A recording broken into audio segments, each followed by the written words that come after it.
the final word in sports all across the state. You're listening to Sports Talk with your hosts, Phil Kornbluth, Will Pelagic, and the Professor Tom Hayes. You've been waiting all day, so join the show now by calling 800-956-7266. Good evening, everybody, and welcome into Sports Talk, South Carolina Radio Network here on a Friday. Can we all say, thank goodness it's Friday? More importantly, thank goodness it's the last day before vacation.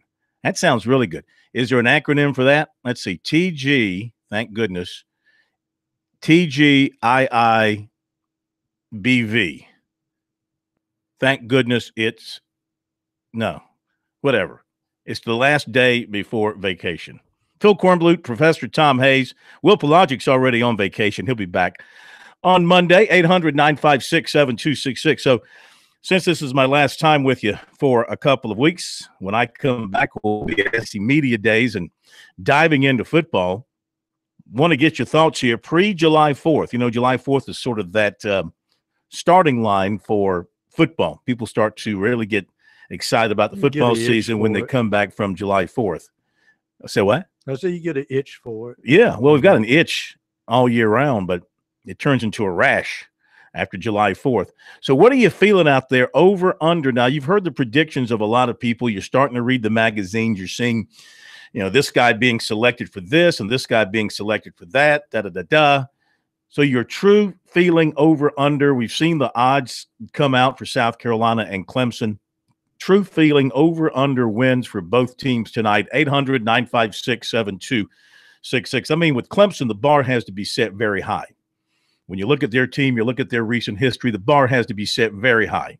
12 regular season games, an ACC championship game, 2 playoff games, the potential of playing 15 games for the Tigers. Out of those potential 15 games, you see what as the over, under on victories? 14? 15? That's a question for you. Oh, I didn't mean to wake you. No, I would think probably we're looking at them only losing 2 games at the most. So you're saying 13 out of 15. Mm-hmm. Yeah. 13. Well, what would be the second loss? Or what would be the 2 losses in your mind? I'm not looking at the schedule right now, but I would think probably it's a team that we don't know. The 2 teams that I think probably has the potential to do, and I don't know if they're playing them this year, is probably NC State. I still like NC State for whatever reason. I think I like their offense because they're the only ACC team, if you think about it, Phil, that consistently runs up points on Clemson. They just can't stop Clemson. Mm-hmm. So I would think that NC State is one. And just throw a lark out there. Let's say they can get ambushed by Boston College. See, Clemson's too good to lose to inferior teams like that. The only teams I think that they can lost beat to Clemson, Syracuse. but they were hurt. I mean, No, Kelly they Bryant weren't. was Not when the game was started. He wasn't hurt, and they were getting beat then. He had a bad leg, and they let him stay in there too long. It handicapped their offense, and then their defense played like crap that game. Allowed some big plays. There you go. Now So, you mentioned another weapon that's against Clemson. I just don't think complacency. I don't think that's going to happen. I really, to be honest with you, I think the 2 best teams on Clemson's schedule, as I look at it right now, would be Florida State and South Carolina. One on the road and one at home.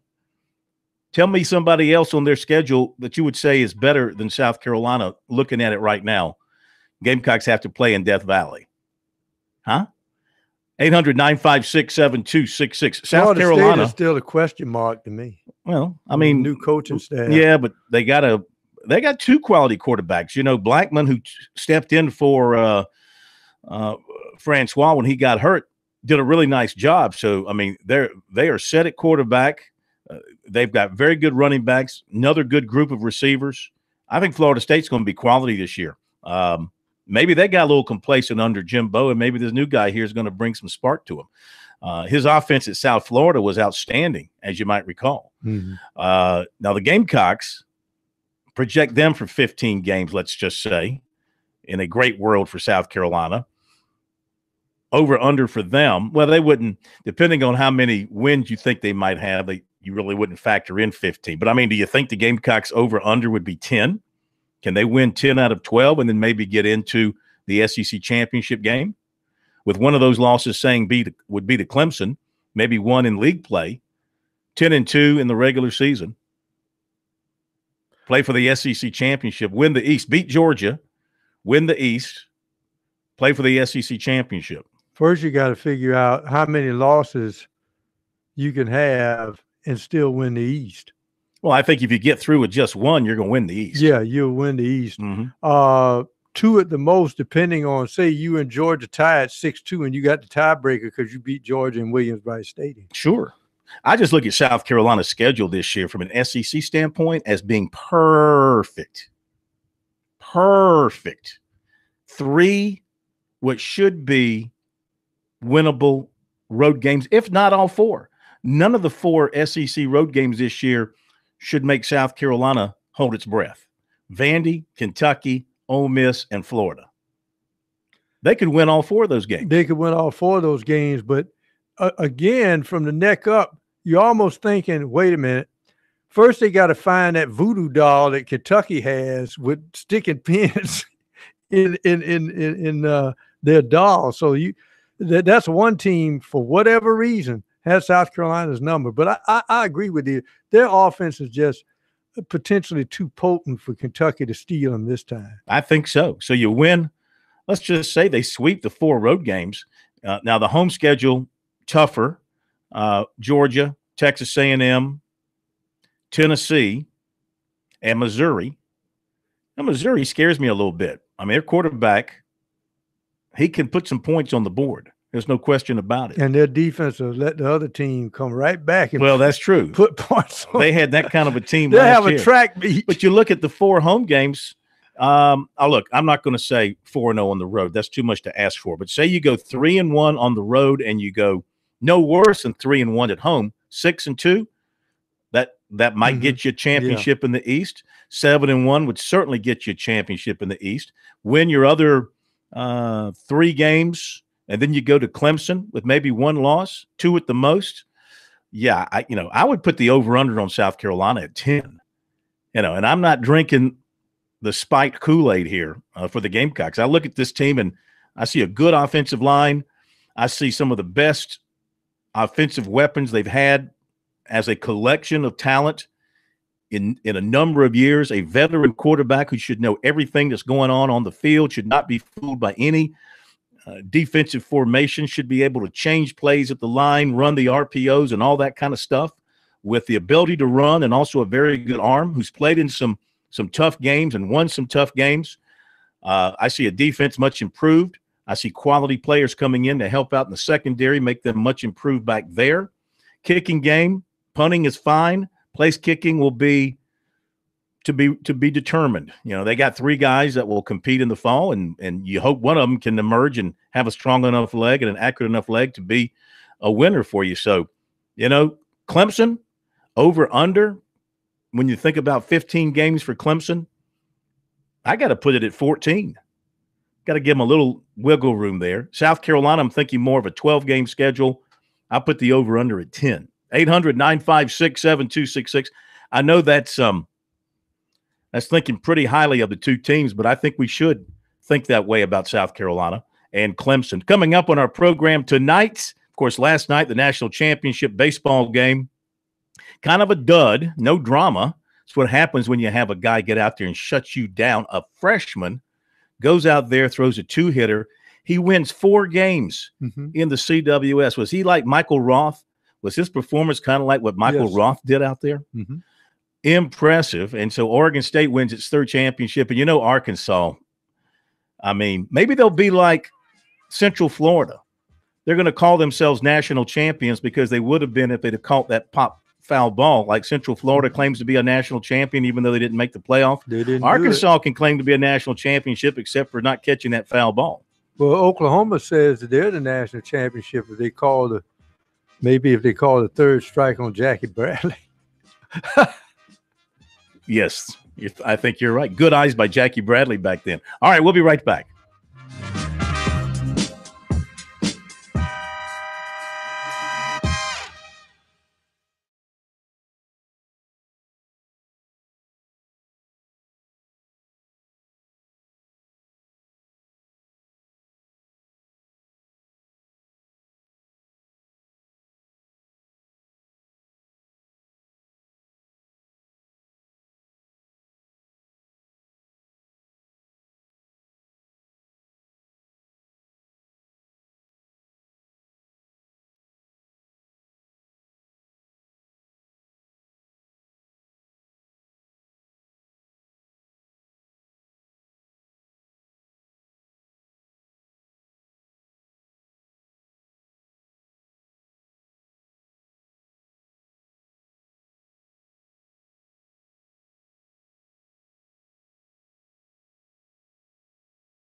Sports Talk is the sports talk show of Main Street, South Carolina. From the coast to the mountains, we cover it all.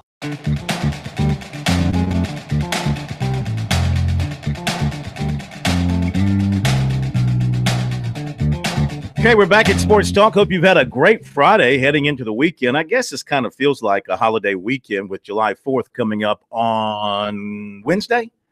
Is that right? July 4th is a Wednesday, so people already in the holiday spirit. We can understand that. But if you'd like to jump on the program to offer up your thoughts on what we just laid out for you over under for USC Clemson, love to have you. If you're out for a walk, maybe you're in the pool, should be in the pool as hot as it is. Maybe you're cutting the grass or playing some tennis or shooting some hoops, playing some golf. 800-956-7266. Maybe you're sitting on the back porch somewhere like Tiger Bryan, sipping on a cold one, no doubt. 800-956-7266 is the phone number. Coming up, we'll have George Bryan III with us, top of the hour, birdies and bogeys around the state of South Carolina. See if George has simmered down after the U.S. Open. He was pretty hot about what the USGA did to that tournament. Monty Dutton, the full Monty on NASCAR. NASCAR's in Chicago this weekend. The big guys did nothing today. They didn't get on the track at all today. They don't practice until tomorrow. They qualify tomorrow afternoon. They race on Sunday. So we'll get Monty Dutton's thoughts on things all about NASCAR coming up. We'll have some recruiting for you as well here in a little bit. 800-956-7266. Did have a chance to talk with USC Athletics Director Ray Tanner today after he finished up his work in Omaha with the College World Series. And one thing he did share with me is that there are 6 cities bidding to host the neutral site game of the USC Clemson Series for 2019. And those are Greenville, Charlotte, North Augusta, Charleston, Myrtle Beach, and Columbia. Spirit Communications Park has put in a bid for it. A decision is a couple of weeks off. I mean, unless the bid from Spirit Communications is so big, and I know it'd be a neutral site game. Of course, if you're Clemson, you might say that's not a bad idea because we'll get half the tickets. Our Clemson fans in the Midlands area who don't get a lot of tickets to the game over at the Founders Park will get a lot of tickets to go to the game at Spirit Communications. On second thought, at first when I heard that, I thought that was stupid. But on second thought, that doesn't sound like such a bad idea. It would be set up, of course, you wouldn't have to add any additional travel because you'd have 2 games in Columbia, the one game up in Clemson. The other games, of course, if you went to the low country, it would spread you out a little bit. Those games, if it's in Myrtle Beach or in Charleston, they'd have to be either the first or the last game. It couldn't be the middle game. So that's what they're looking at. Maybe a couple of weeks from now, they'll get it worked out. He said he talked to Dan Radakovich the other day about that. Braves open a 10-day road trip in St. Louis tonight. Ronald Acuna is back off the DL. He'll be in the lineup tonight. Center fielder Ender Inciarte might miss the game with that oblique strain he suffered the other day. Julio Teheran, coming off his worst start of the season, will start tonight for the Braves. He'll go up against 8-game winner Miles Mikolas. Swansea High School has fired third-year football coach Greg Wright, according to the State, which cited sources for its report but had no reasons for the dismissal. 7-15 in his 2 seasons, but led the Tigers to the playoffs both years. And at the golf tournament, the Quickens Loans National in Potomac, Maryland. I think I mentioned last night that they were playing at Congressional. That was totally wrong. Playing at the TPC course in Potomac. I think Congressional is actually more in Washington, not in Maryland. Yeah. They got to be close to the congressman people so they don't have to travel very far to play their golf.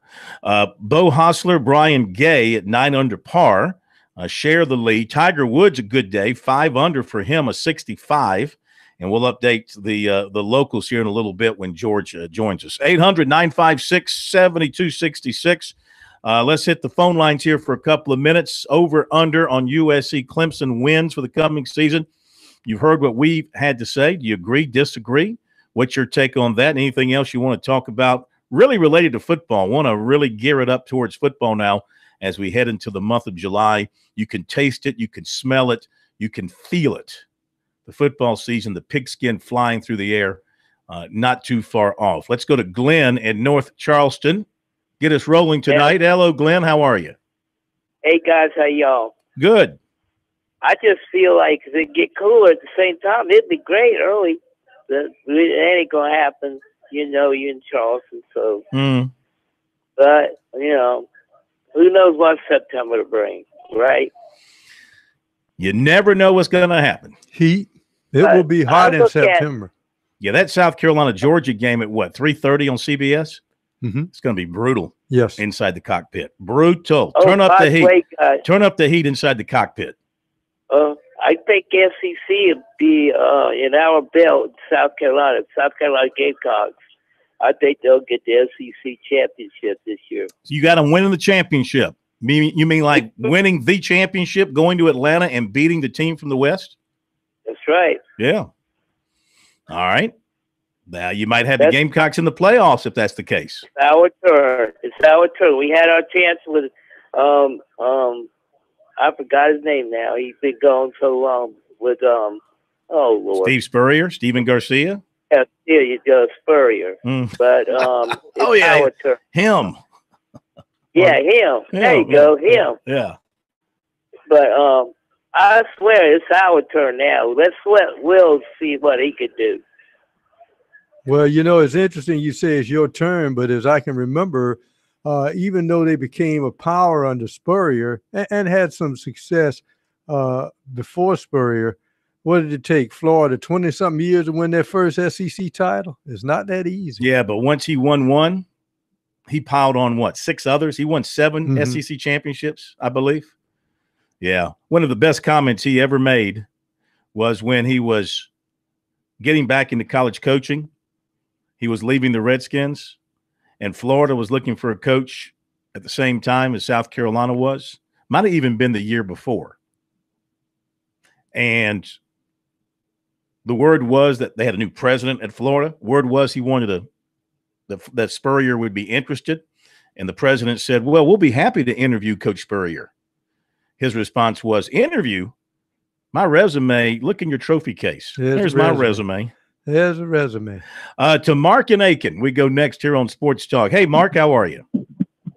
Hey, Phil. Hey. I'm just gonna lay it on the line for you for Clemson and Carolina. Carolina goes 9-3 with losses to Georgia, Tennessee, and Clemson, and barring any injuries, Clemson runs the table. And dare I say, they might bring home the national championship, barring any major injuries to anybody, especially on that D-line. Those guys are loaded. I mean, loaded from there. Still maybe a little question mark on what kind of production they get. They got a launch. If they see any action at all, I don't know. Clemson's loaded. But that's my prediction, man. Thanks for taking my call. Well, I don't see South Carolina losing at home to Tennessee. Tennessee doesn't yet impress me. Of course, I got to see what they put on the field this year. But if Garantano is their quarterback, I mean, he may be a good player down the road, but I don't see it right now. So I don't think maybe the other two. I could see South Carolina losing to Georgia at home and Clemson on the road. I would not see them losing to Tennessee unless they just have one of those games where they just play, like a bunch of like a bunch of dead dogs. Again, if they play their game, if they play up the expectations, what we expect them to play to and what they should play to, they should beat Tennessee at home. Again, we got to remember that you're not playing that G on the helmet. You're playing the Georgia Bulldogs. And one of the things we don't do enough of is the timing of a football game. If this was Georgia and you played in the 8th or 9th week, I'm making Georgia the favorite. But Georgia lost so many people on defense, and this is what will be their second game. I'm not certain that defense will be gelled at that point in time. Well, South Carolina should be able to put some points on the board against Georgia. The question is, how good will USC's defense be in game 2 against what will be a very good Georgia offense? And I know they have a lot of talent at running back, but when you had those 2 seniors, those guys were valuable. You'll never see that in college football again. 2 dynamic seniors in the same backfield. All right, we'll be back. 800-956-7266.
And we're back. 800-956-7266 is our phone number. Talking football, heavy-duty football on this Friday night. Getting you ready for what will be heavy-duty football talk throughout the month of July into August when the practices get underway, and then into the season starting in September. If you want to join in, 800-956-7266 is our phone number. Email talkback@sportstalksc.com.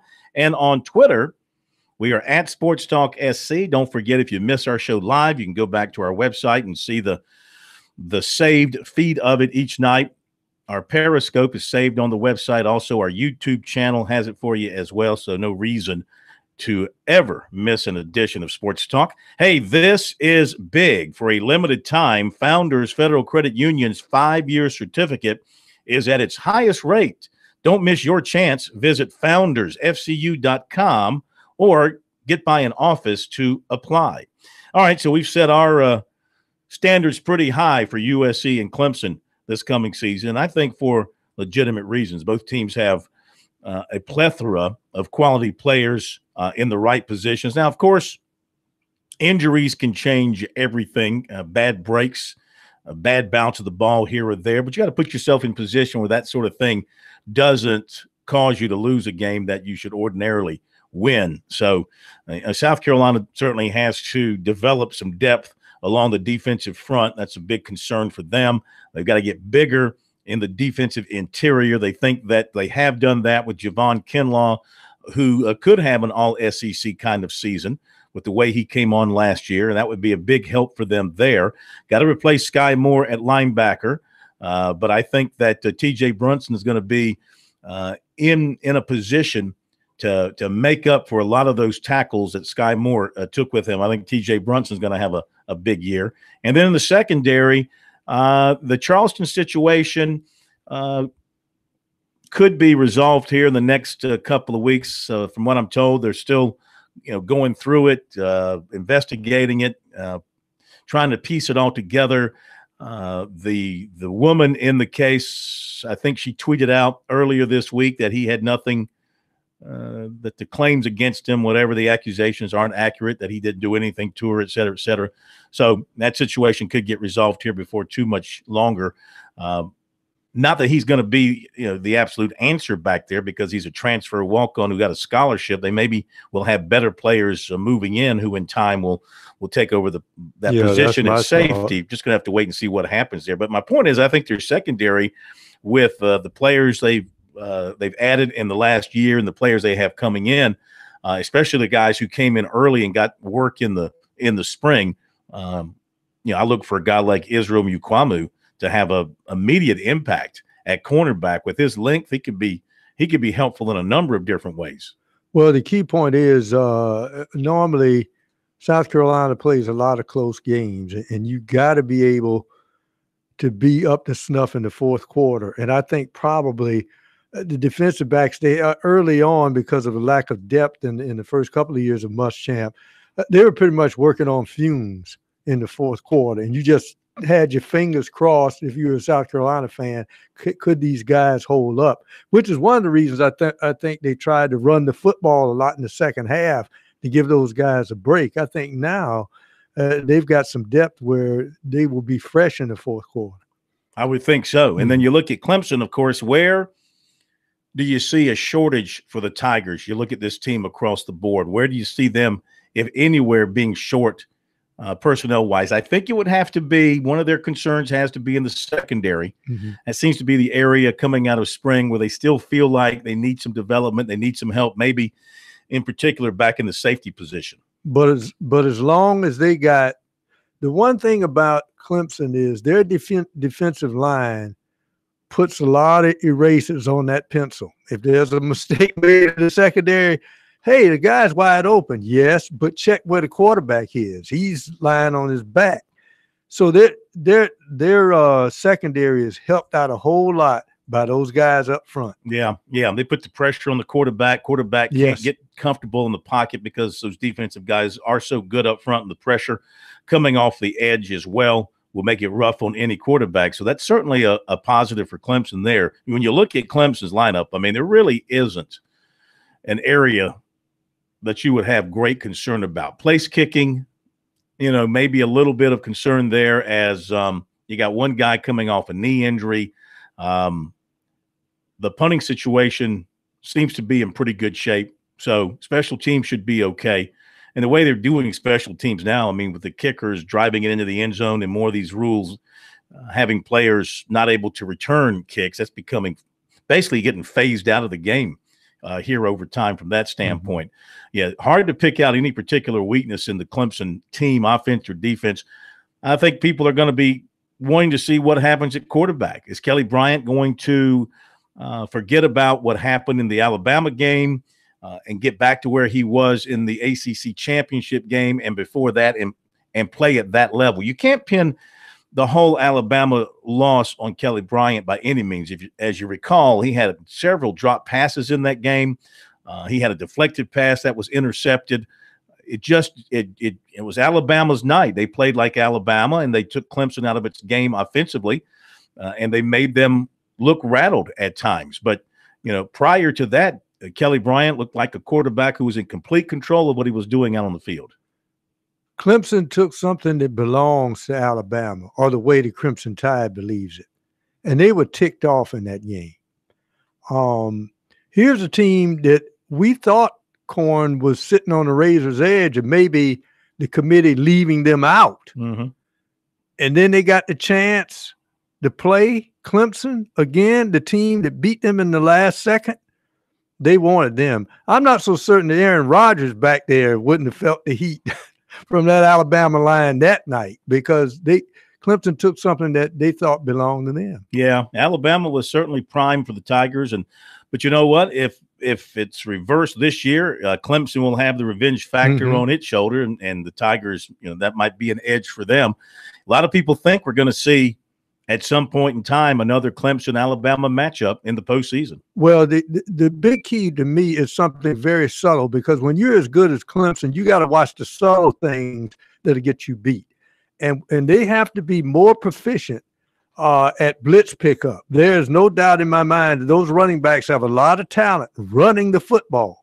But the other facets of the game, especially pass protection, they got to be a little bit more proficient, because that'll cost you a football game against a team like Alabama. Well, I mean, you look at their offensive line, and, of course, with Hyatt at left tackle, they're extremely solid over there. There's not much of any concern as long as he is healthy. So you look at left tackle, you feel like you're in really good shape there. I'm sorry, Mitch Hyatt. What did I say? Mitch Hyatt at left tackle. Blake Vincent in there as well. You got the big freshman Jackson Carman, but he's got to get in shape. Maybe this summer he's doing that.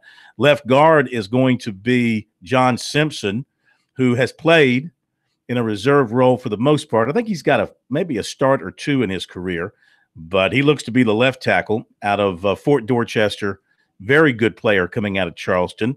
Falcinelli is solid as you can get at center, and Cervenka backing him up. Has played a lot of football in a reserve role. Your right guard is Sean Pollard, and your right tackle is Tremaine Ankrum right now. Of course, you could see some things being moved around to create some competition and test some things, but that's how it looks at this particular time.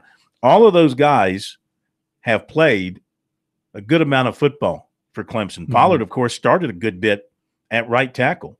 And so right now they've got him at right guard. So that looks like a very solid group. And the rest of the offense, of course, you wonder if Etienne going into his sophomore year is going to be able to take it up another notch or two. Did we see the best of Travis Etienne last season? No, not even close. Are we going to see the best of Tavian Feaster? I mean, this is getting late in his career Phil, now. They need to throw to him. The guy's a great receiver in high school. Yes, coming out of the backfield. They need to throw the football to him. Yeah. And, of course, the quarterback situation will be something. As we talked about Kelly Bryant, you still got to consider the hair, Trevor Lawrence, waiting in the wings for his opportunity. And if he grasps it, if he gets it, will he give it up? We'll be right back.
Now back to Sports Talk, South Carolina's most listened to sports talk show for more than 30 years.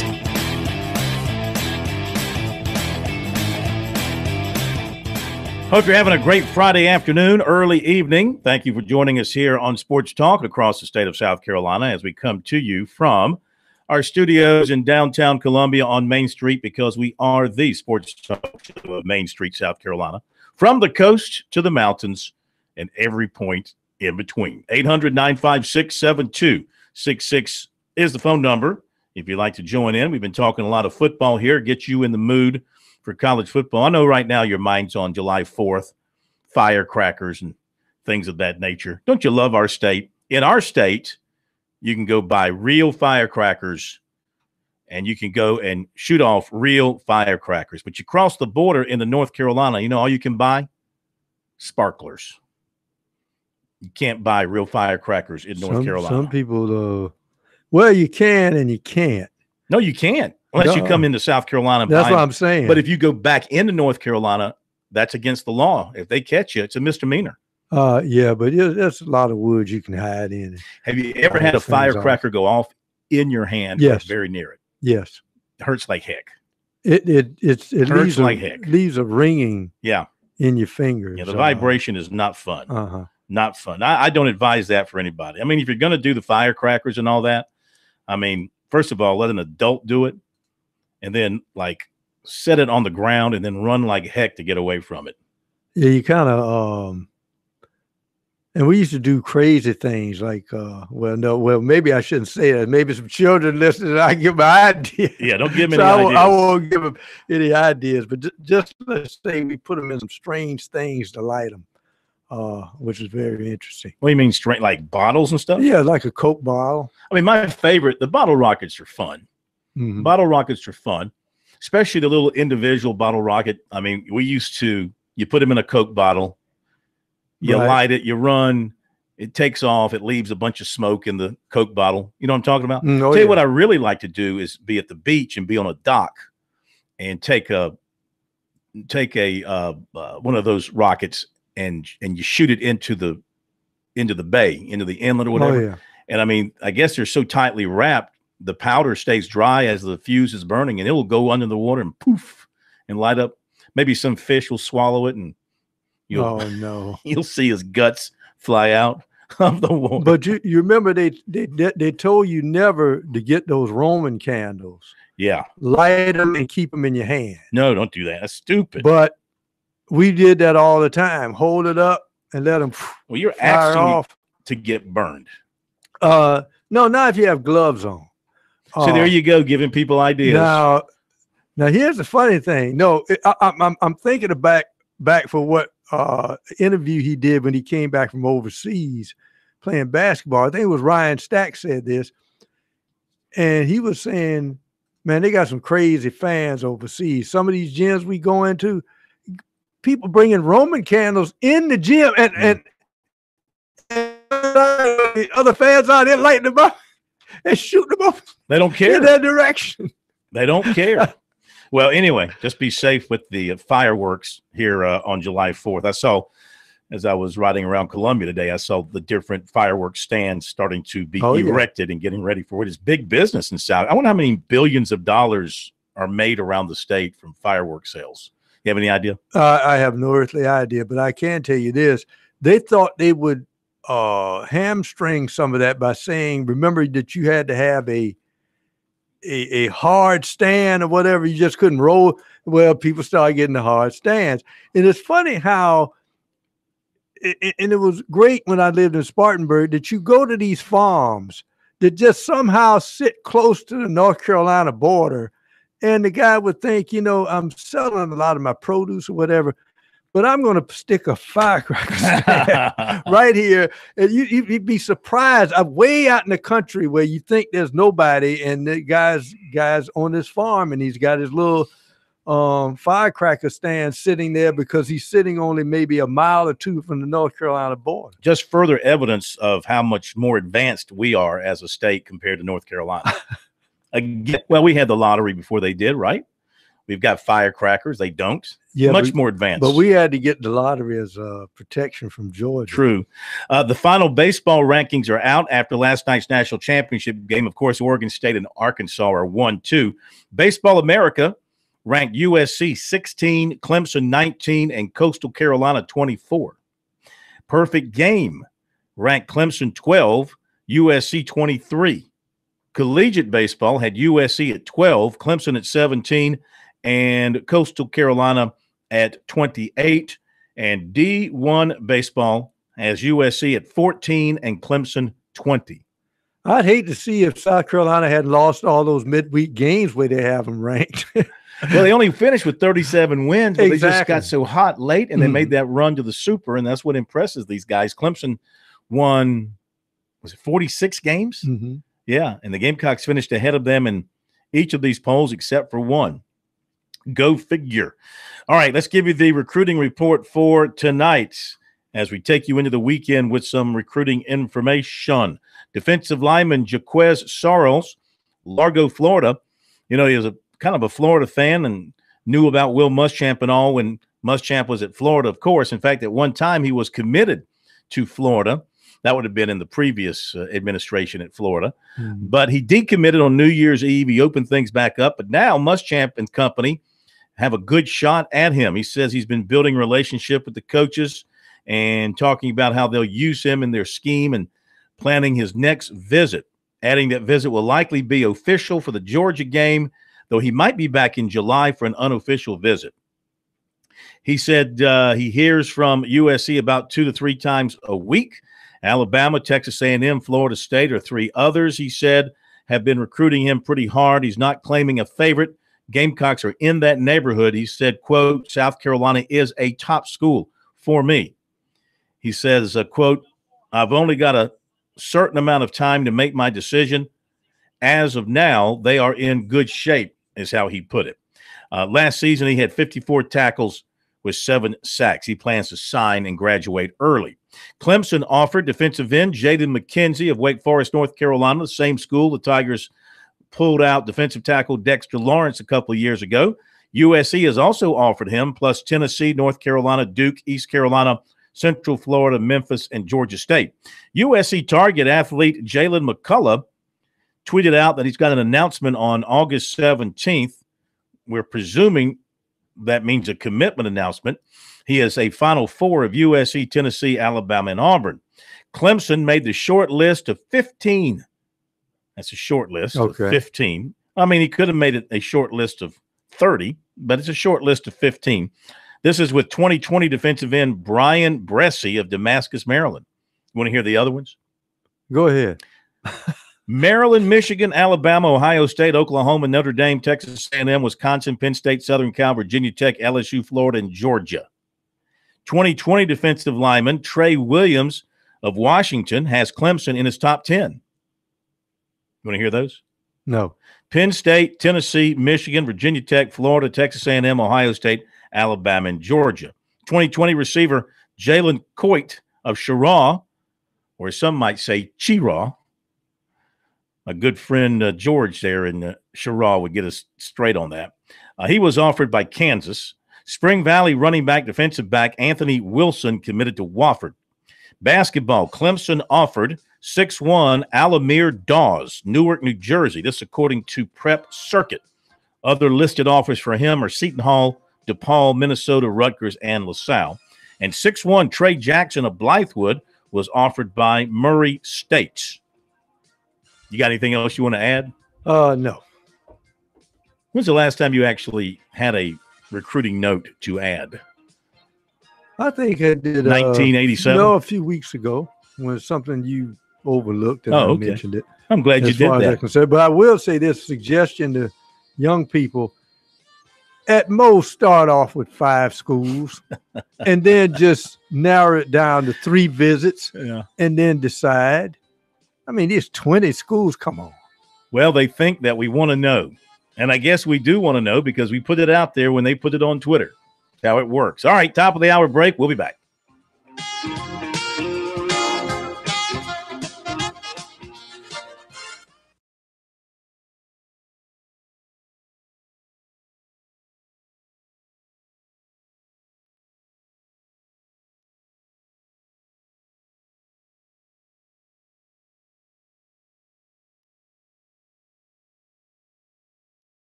2 of Sports Talk up next with your hosts Phil Kornbluth, Will Pelagic, and the Professor Tom Hayes.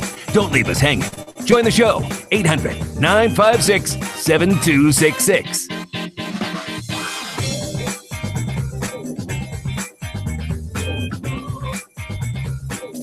We continue with Sports Talk on a Friday night. It's Phil Kornbluth, Professor Tom Hayes. Good to have you with us as we roll through this second hour of Sports Talk. We tee things up and we hit them down the middle with George Bryan III, birdies and bogeys around the state of South Carolina with GB3. How are you, my friend? Well, I couldn't be better. It's a beautiful day. I spent all day on the golf course, again, watching golf. You know, I'm a little bit like you, Phil. It seems like the more I watch, the better I get at watching. Absolutely. And you got to be good at watching golf if you're going to enjoy it in person. Where were you watching golf today? Columbia Country Club, the Midlands Chevy Dealer City Golf Tournament is being played out there, and that round 2 was today, and I followed around. I focused a little more on the amateur division, and golf course. I got to say, golf course is absolutely spectacular, and it's Columbia Country Club's a lot of fun to play. And speaking of golf courses, Phil, you and I had a exchange earlier. I hope the news that you texted me about is not accurate. No, it's accurate. I checked. It's accurate. Well, what we did in the Midlands, but all over South Carolina and all over the country, we basically overbuilt, built too many golf courses. And the news you and I are talking about, it's not just, and it's what I picked up from you. Cricketry is going to close, or supposedly going to close, but also I had picked up, and this is not confirmed. This is all Georgia's unconfirmed closings. So this isn't like the school districts. This is real stuff. What you got? Well, Bonnie Bray in Greenville is apparently going to close. Oh, now I hope that's changed. I hope that is reversed. But it's sad. I really feel bad for the folks that love those golf courses and played them frequently.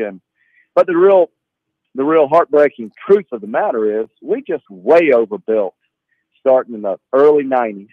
And it was based on incorrect growth forecasts of the NGF, which was ultimately backed by not just the USGA, but the PGA and many others. But they certainly whiffed on that forecast, and we got about a golf course per neighborhood now, which is too many. Yeah. Just too many.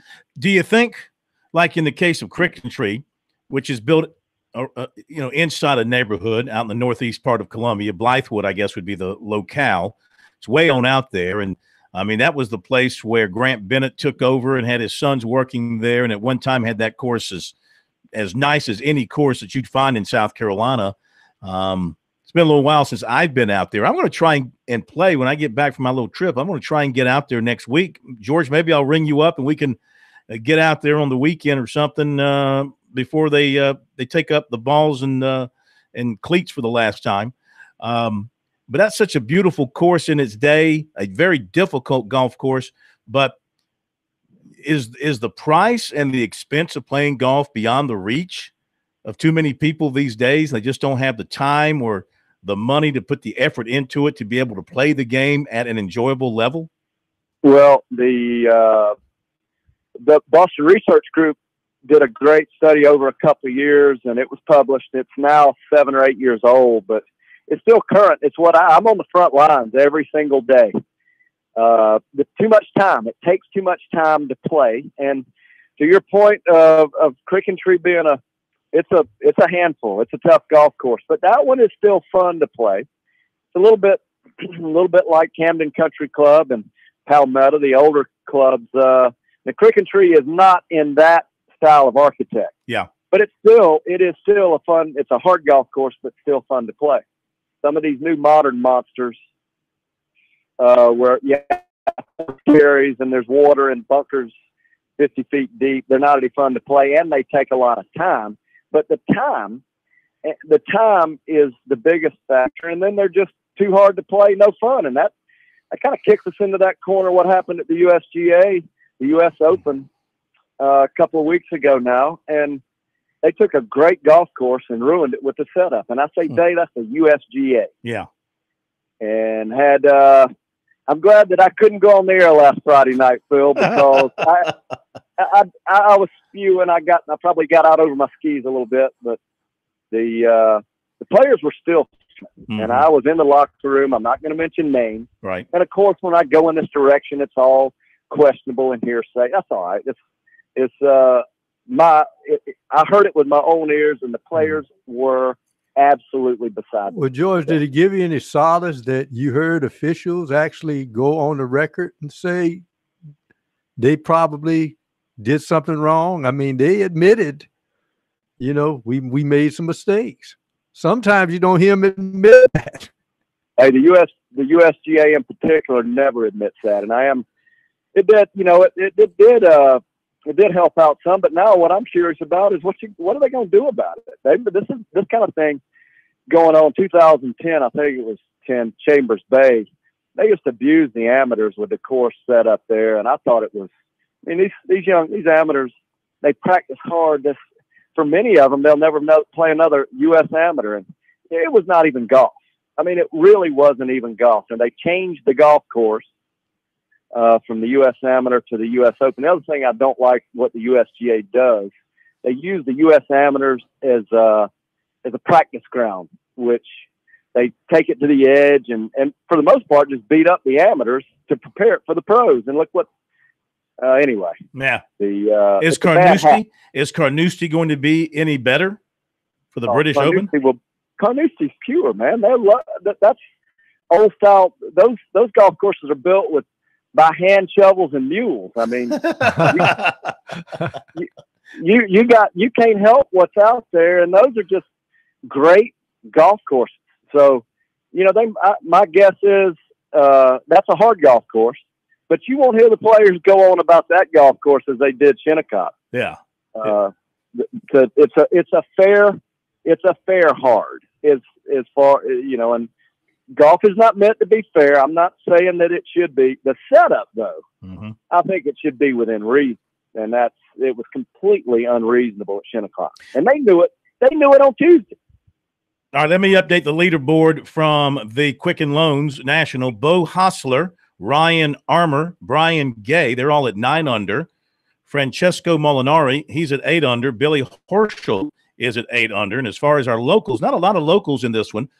Kyle Stanley's 2 under. Doc Redmond's going to make the cut at 1 under. Scott Brown is even. Bill Hostler at +1. Sam Saunders won't at +6. And Tiger Woods, 5 under today. He's 5 under for the tournament. Hey, Tiger's hot. Never can tell. I do want to recognize Eddie Hargett. He's in the lead at the Columbia City. And I said Columbia, it's the Midlands Chevy Dealers City Golf Tournament. And Eddie Hargett's at -4, 3 shots ahead of Dylan Height. And I was trying to, the pros play 36 holes. The amateurs will continue on through the weekend. And at the halfway mark for the pros, Rowan Allwood from Mid Carolina Club was in the lead there. And I've got to recognize, and I got to tell you, in the senior division, Steve Gant is in the lead heading into the final round at -3. He's got a 2-shot lead with H. Kim. And I was out watching, and I cannot tell you who did this in the super seniors. But I watched a man hit just about a driver on number 8, the par 3, and it almost went in the hole. And I wish I could have figured out who that was, but Jay Martin is in the lead, tied with Bob Stringer at +2. Hey, do you think if it had gone in for a hole-in-one, he would have claimed it with a driver? Well, he couldn't have seen it. I can tell you that. Hey, George, have a great weekend on the golf links. I know you'll be out there. I'm gone for a couple of weeks. The guys will be here, though. They'll catch you next Friday. See them high, but shoot them low. I hope so. Yeah, when I get back, I will call you. We'll try to sneak out the Cricketry one last time. Please do. Thank you, brother. GB3 with us here on Sports Talk. Back in a moment.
This is the place to talk Tigers, Gamecocks, and more. Sports talk across the state on the South Carolina Radio Network.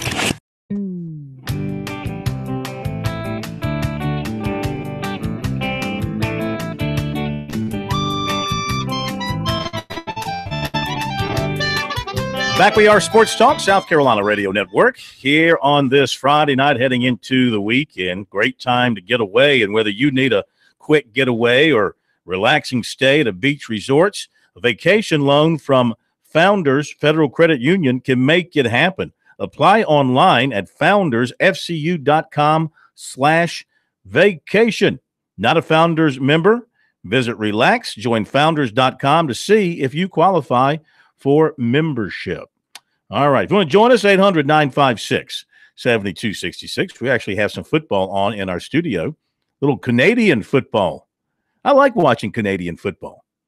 Fast pace, 3 downs and you're out. If you don't get a first down, receiver in motion towards the line of scrimmage before the snap, all kind of crazy stuff. The big wide end zones. Big wide field. Big wide field, yeah. They play good football up there. Well, I love watching. You know, I really like watching. I really like the watching the West Coast Canadian football teams. That would be what Saskatchewan is out there, the Rough Riders. Mm-hmm. I mean, their fans are really pretty rowdy and crazy about their football teams. Edmonton Oilers, where I think it was, I forgot who played for them.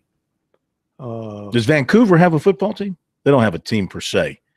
For Vancouver, British Columbia Lions, or they used to. Yeah, British Columbia BC Lions. Right. Mm-hmm. That's Vancouver. That's Vancouver. Yeah, Mm-hmm. yeah. So I guess there is one out there. Yeah, I enjoy watching when you're looking for some football, you got to find something to get you through till the middle of July. Canadian Football League will have to work. Hey, this time next year we'll have the Steve Spurrier League up and running.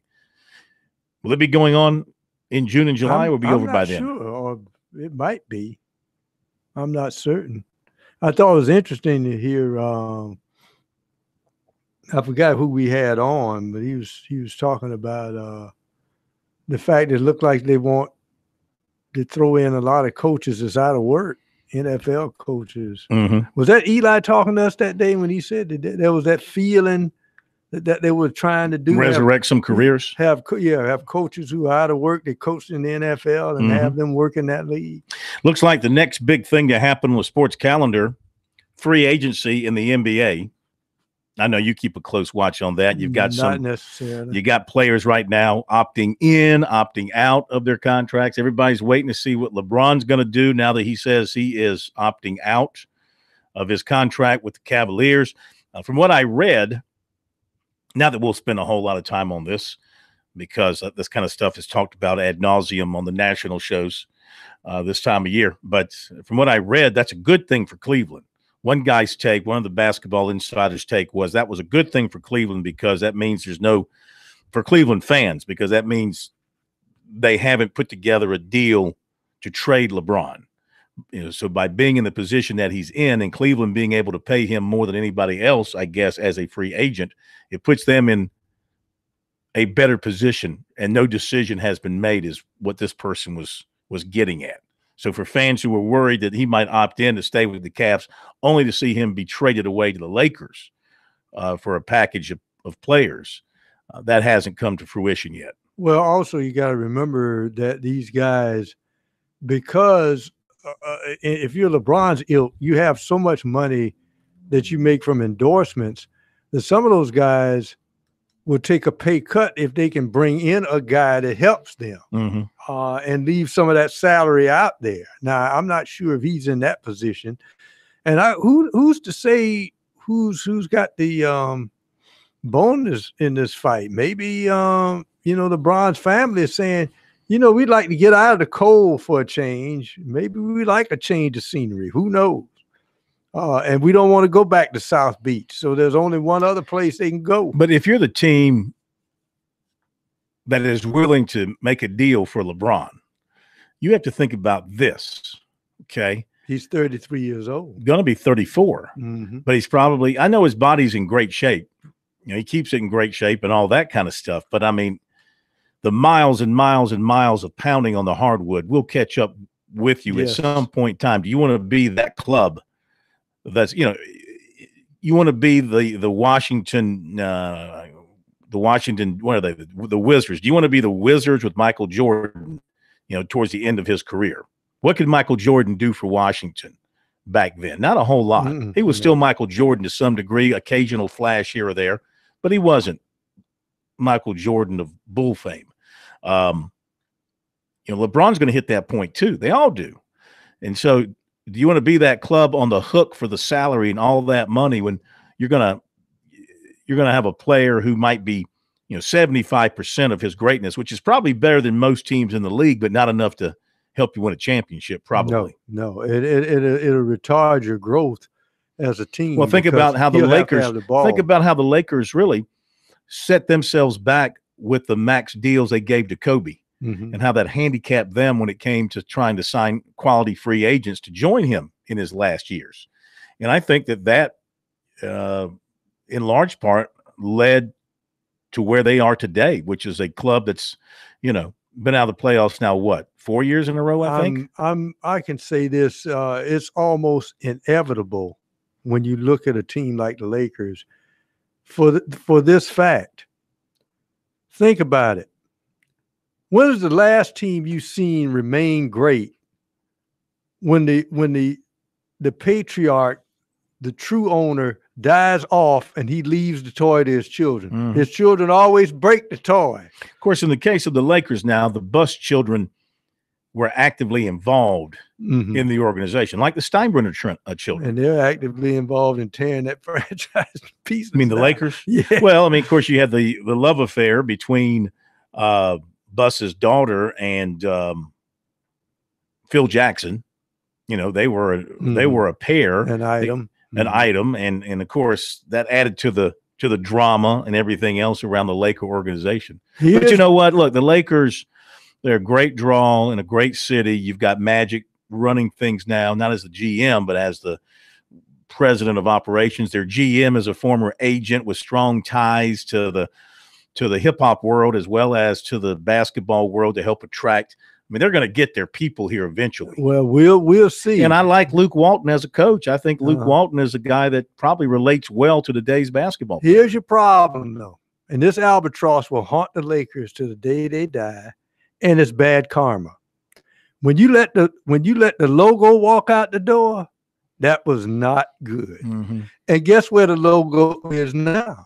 Oh, yeah, that's right. He's at Golden State. Yeah. What does Golden State have? Oh, they have 2 titles in 3 years. You let the good luck charm walk off up the coast, and that's where he is. You never should have let Jerry West walk out the door. Don't know if you saw this. This was in USA Today yesterday. Their annual ranking of how much money every college is making via athletics and how much they're spending. So who made the most money? Who had the most total revenue in college sports? This is for 2016-17. What's your guess? The team with the most money? Who had the greatest revenue? I'll tell you. Well, I'll go with the pat answer. I'll say Notre Dame. Texas. $214,830,647.25. That's all money. They had expenses of a little over $7 million. So they pocketed, $207 million. So they pocketed about $7 million. Texas A&M was next at $211 million, almost $212 million. Ohio State at $185, right at the same with Michigan, a little bit more than Michigan at $185. Alabama, $174 million. Georgia, $157 million, but spent only $119 million. Come on down the list.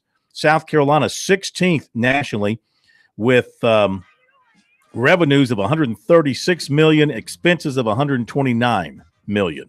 Clemson was on the list at number 26, revenues of $112,600,000, expenses of $111,126,000. So I guess that SEC check giving South Carolina a little bit of an edge there compared to Clemson. All right, we'll be back. Going to talk some NASCAR, the full Monty on NASCAR, coming up next.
The latest on this weekend's race is around the corner. The full Monty on NASCAR is next. This is Sports Talk.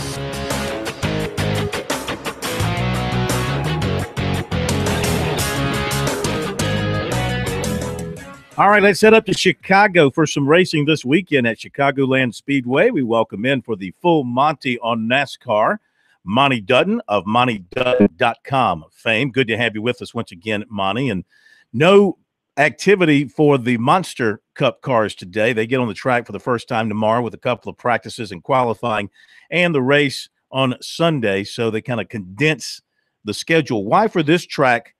I know they've done this at some other places as well, but why for this track do they go with the more condensed schedule? Any idea? Well, they have ARCA there on Friday, and they have, well, I think it's actually last night, I believe. But anyway, they have another race, and then they have a race on Saturday. And then I think that there is an increasing desire, since NASCAR has this council of owners who are always lobbying for cost-cutting measures. I think that it's sort of a growing trend because, they have to spend less, less on motel rooms for the pit crews and all that stuff. And so it seems to be a spreading trend. Tracks would often like to have people available to buy tickets for a longer time, but the crowds for other than Cup are pretty small. So I think it's just sort of a common. Nobody gets too upset about it. Mm-hmm. What'd you think of last week's race out at Sonoma? I mean, we talk about those road races usually being pretty close towards the end, a lot of bumping and grinding and knocking people out of the way, but it was none of that. I mean, Martin Truex Jr. had the field covered pretty much. Well, he had the field covered because the race was very interesting from a tactical viewpoint because it wasn't that he was faster, it's that he outsmarted him. Mm-hmm. He gambled that there would be no more caution flags, and by acting like he was going to pit and then not pitting, the others did. He was running behind Harvick, and Harvick pitted, and a lot of other people did, and they faked out and didn't pit, which meant they only had one more pit stop, which meant they were 25, 28 seconds ahead. And he basically just idled around the track so that he won by 10. But it was fascinating because once again, this is a point that I've often thought. The people who succeed in NASCAR are not geniuses. They just have a knack for thinking clearly when everybody else can't keep their head on straight. And a lot of people do what everybody else does. And that's really the secret at various times. Chad Knaus and Ray Evernham. The knack is when everybody's screaming and it's loud and all that, and you have 17 people talking to you in your headset, the knack is a person who can think clearly. It's not anything amazing. It's just a matter of not, losing your head. So we're 16 races into the season. So we've had 6 different drivers win in the 16 races, 10 races to go till we complete the regular season and get to the postseason. Now, was it last year? I think we had so many different winners, like I want to say 12, 13, 14. And this year, not so many. A, why has that been the case? Why are there so few strong teams? And B, is that good? Is that good from an interest standpoint and a fan interest standpoint? Well, since the Sonoma race, that is the road race that everyone's been looking forward to, had the lowest television ratings in recorded history. Whoa, what? No, not recorded history, but it was like the last time that that race had a lower rating was when it was on cable. It was like 1998. It used to be that the World Cup didn't destroy NASCAR ratings, mm-hmm. and so. But I think that I think part of it is sort of just the law of averages catching up. I really can't think of a reason, but there are 2 ways that the races are backwards this year. One of them is last year, a bunch of different people won. All of a sudden, there aren't many races that are won just by having gas when nobody else does. But last week was an example of maybe the first tactical victory of the year. And so there's a tiny number of winners. where a year ago there were a bunch, but it is also true that Martin Truex took it off about this time last year. Mm-hmm. And the other reason is that last year there were many races that were boring that had a knockdown, drag-out ending. And this year you have more races where the racing is really close throughout, and then somebody wins easily at the end. So there's two areas where the basic plot of the races, the recurring theme, are almost dead opposite. I can't really account for it all the way across the board, but because it doesn't seem like there's any huge reason for that to be the case, but it is. I think it's probably a little bit that things were out, they're sort of like a one way and luck the other way this year, because I really don't see any huge difference that would make that happen. We're moving from Sonoma, and now we're into Chicago. From a pit crew standpoint and or driver, is there a tough adjustment from 1 week going to a road course and then going back to a regular NASCAR course at this point? Who has the toughest time adjusting to that? Well, the strategy going in is backwards. And it took many years for people to figure that out about road courses, because when you're on an oval, it's an advantage to pit during yellow. But when you're on a road course, it takes a long time to get around it, so no one leads a lap. So it's actually awful if you have to pit under caution, because if the guy comes in and pits under green and falls back to 28th place, and then the caution comes out and everybody else has got to pit, then that guy who's in 28th place is on the lead lap, and he passes everybody else when they're in the pit. Mm-hmm. And so you start counting backwards, where you try to go at the opportune point so that you can make it, or maybe you have one less pit stop. And it's sort of like, oh my God, a disaster. We have to pit under caution. Where at every other track, including this one, they're going to hope for a caution to pit under. So NBC steps up to the plates or to the mic and takes over now for little bits of the season. And Dale Jr. Makes his, I know he's been on the air before, but this is his official debut as part of the NBC crew. I would imagine that will give them a certain spike in the ratings, at least here early on. Yes. I do hope that the amount of interest of Dale Earnhardt Jr. getting in the booth is sort of, I hope that people will just back off a little bit, because he's going to do fine. He's bright. He's funny. He's bound to be a good announcer. He's loose, but he's not the Messiah. And so I hope that they're not setting him up so high that he becomes a disappointment. But I really am looking forward to this change. And I don't know if it's where I just prefer NBC or I'm just tired of Fox. Mm-hmm. But all week long, everything I watch, I imagine Larry McReynolds announcing a World Cup match. Then I imagine Larry McReynolds announcing a baseball game. and also, if you watch NBC do IndyCar races during the pre-race show, in an amazing development, they actually talk about racing. In Fox, they talk about pro wrestlers and the rapper who's here and Michael Waltrip in the most unrehearsed thing on TV since I don't know where you grew up, but when kiddie shows were on in the afternoon, when they had Mr. Knows It or whatever. And so I'm really anxious for them to talk about racing, for them to actually, instead of saying, hey, Clint Boyer, I understand your wife just adopted a new puppy. I just get so tired of that. So, who do you like in this one? I'm looking at recent winners, and nobody's really dominated at Chicagoland. Kevin Harvick has a couple of wins. Keselowski, Truex Jr.'s. I think he's won the last two. Got about 15 seconds. Who's your pick? Well, you got to pick Truex going in, I think, but that doesn't excite anybody. And I keep pitching these guys who are right on the verge, and they never do. And then last week I picked Kyle Busch, and it's the one time he hadn't run well. So I'm quite confident whoever I pick will be wrong. But just for the hell of it, I'm going to pick Clint Boyer. Clint Boyer and his puppies. Okay. Yeah. Thank you, Monty. Great stuff. Have a great weekend and a great 4th. We'll talk to you next week. We'll be right back. Appreciate you putting up.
Now back to Sports Talk, South Carolina's most listened to sports talk show for more than 30 years.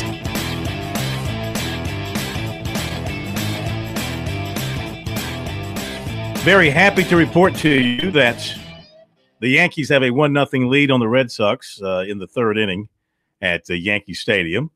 Steve Pearce was just acquired by Boston, the former Gamecock star.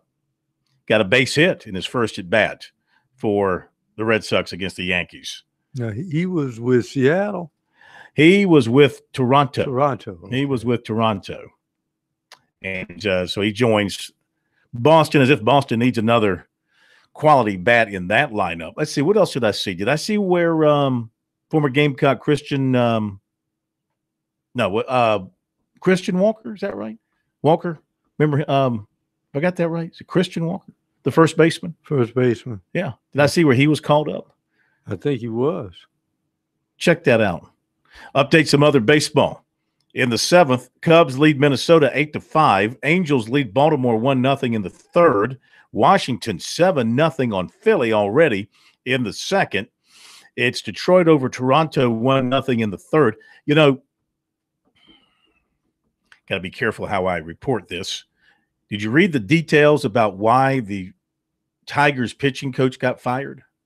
No, I did not. I knew he used some derogatory language. Well, that was the reason given by the club. Mm-hmm. He told USA Today the following, and I'm paraphrasing here. I'm not reading this exactly. And this is what the story is, so don't hold it against me, okay? Don't hold it against me. They have a pitcher on the team, and he has a nickname. Now I got to look it up. Part of the nickname has the word monkey in it. Okay. It's like monkey. What is it?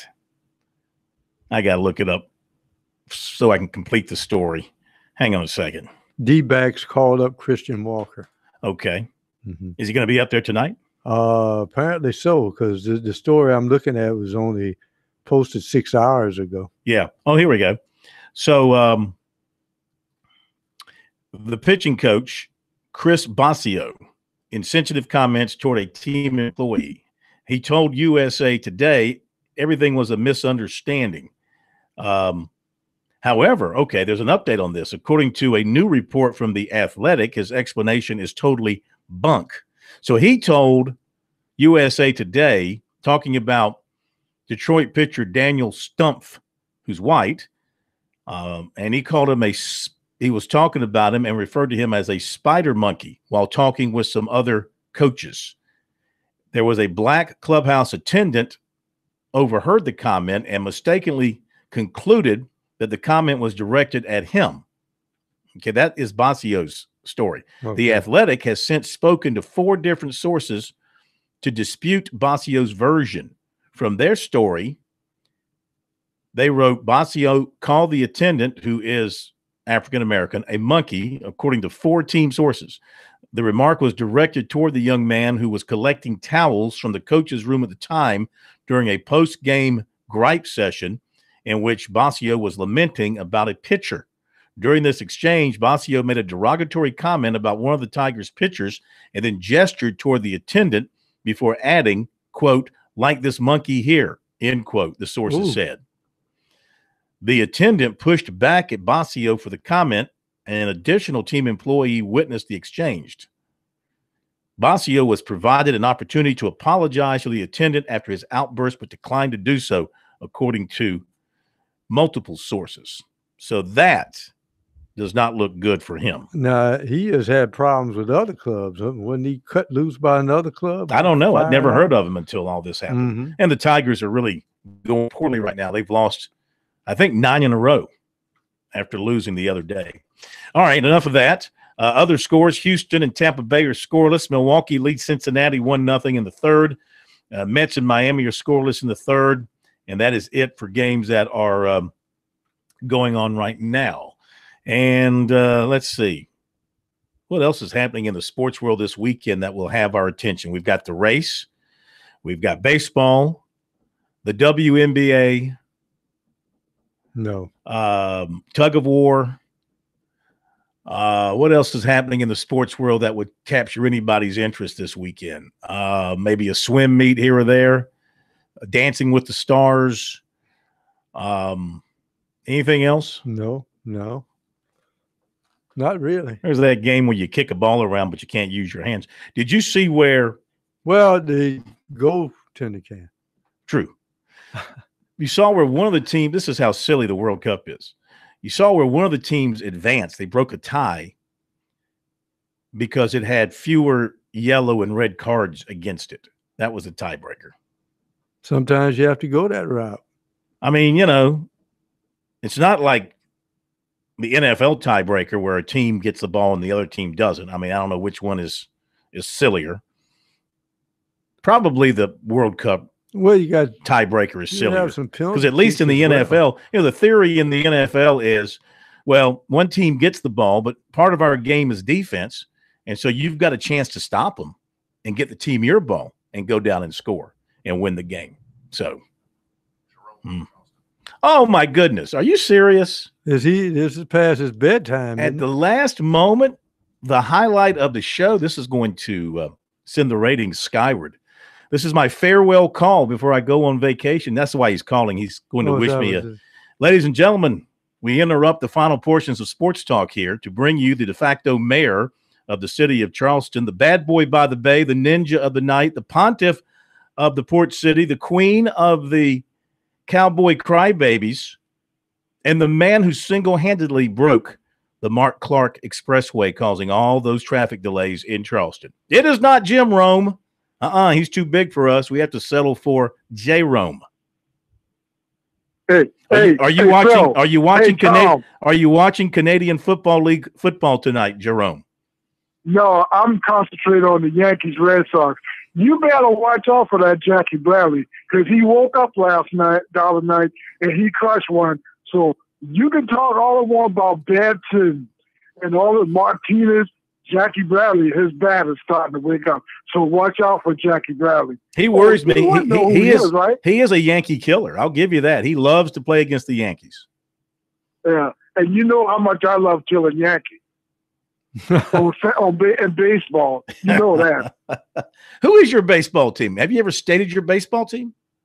Well, when I was a little kid, I used to sit by the radio at night, listen to the Braves game, and listen to all about the different teams. So it has to be the Braves. But hey, I watch everybody, and I say Jackie Bradley, he was hitting like 190, 200 or whatever, and he crushed one. I was like, that may be the awakening that one needs to set their hitting season back on track. He made a great catch. He made a great catch, slamming into the wall as well. I'll give it to him. Listen, Jackie Bradley Jr., even though he hasn't been hitting this year, he's a great player, and he always plays well against the Yankees. Yes, he does concern me, no question.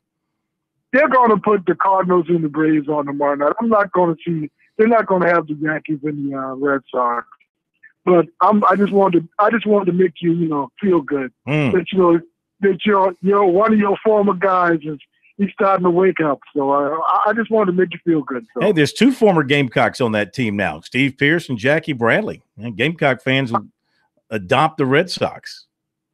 How are things in Charleston there, Jerome? Hot, like in Columbia. Hot. Are you still banned from every radio show in the city of Charleston? Yeah, he wanted to chop his foot off, he said, if the Gamecocks won a national championship in football. So I said, he's really lost his mind now. He wants to do what? He was going to chop part of his foot off, he said, if the Gamecocks won a national championship in football. You talking about I'm the one that's banned, right? You talking about the Big Kahuna? Yeah, and I'm the one that's banned. I'm the crazy person, right? He said he would chop off one of his feet if the Gamecocks won the national championship in football. He would chop off a part of his foot if they won the national championship in football. That could mean just a hangnail. Oh, my gosh. Thank you, Jerome. Have a great weekend, well, a great somebody holiday. Could crack a joke as he chop off half of his foot. First, he's got to get out of his mouth. I am gone for a couple of weeks. Will will be back Monday. Pro will be here. Brian will be gone for a week. We wish you a great vacation. Have a great weekend, everybody. Join us Monday for Sports Talk.